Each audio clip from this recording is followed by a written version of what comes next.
DGMO यानी कि director general of military operations की प्रेस ब्रीफिंग होगी और डीजीएमओ की मीटिंग के बाद प्रेस ब्रीफिंग ये बताई जा रही है। दोपहर 2:30 बजे डीजीएमओ की प्रेस ब्रीफिंग होनी है और दोपहर 12 बजे डीजीएमओ की मीटिंग होगी, यानी कि पहले मीटिंग होगी उसके बाद प्रेस ब्रीफिंग होगी। डीजीएमओ की ये जो director general of military operations की जो बातचीत होगी उस मीटिंग में, उस बैठक में, उसके बाद प्रेस ब्रीफिंग विदेश मंत्रालय की तरफ से और डीजीएमओ की तरफ से की जाएगी और बताया जाएगा कि इस बैठक में क्या कुछ दोनों देशों के बीच में हुआ। क्योंकि कल जो हाई लेवल मीटिंग प्रधानमंत्री नरेंद्र मोदी की अध्यक्षता में और तीनों सेना अध्यक्ष सीडीएस अनिल चौहान और उसके साथ ही रक्षा मंत्री एनएस अजीत डोभाल, विदेश मंत्री सब मौजूद थे, उसमें बड़ी बातें, दो टूक संदेश अंतर्राष्ट्रीय स्तर को भी दी गई। यानी अमेरिका जो मध्यस्थता की बात कर रहा था उनको भी साफ कहा गया कि अब सिर्फ और सिर्फ पाकिस्तान पर अगर चर्चा होगी तो पाकिस्तान ऑक्युपाइड कश्मीर यानी पीओके पर होगी और किसी मुद्दे पर जो चर्चा है वो संभव नहीं है। यानी कि हम अपनी संप्रभुता, हम अपनी अखंडता से किसी से भी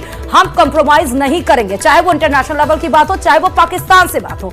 और उसके तहत आपने देखा कि 7 अप्रैल को जो ऑपरेशन सिंदूर के तहत जो हमने कार्रवाई की और 9 आतंकी ठिकानों को जो तबाह किया पाकिस्तान के, उसके बाद पाकिस्तान किस तरह से बौखलाया था। लगातार 4 दिन से वो ड्रोन अटैक और मिसाइल अटैक करने की कोशिश लगातार उसके द्वारा की गई, लेकिन हर बार उसको मुंह की खानी पड़ी। हर बार आप देखिए कि किस तरह से हमने 5 उसके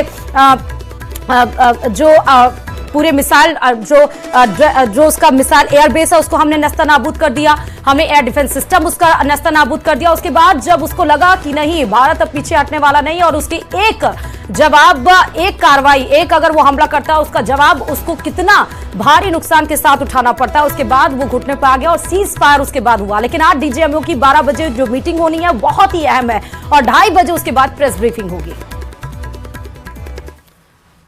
और पाकिस्तान की सेना का एक और झूठ फिर से बेनकाब हुआ है। पाकिस्तान ने आतंकी अब्दुल रऊफ को मासूम मौलवी बताया।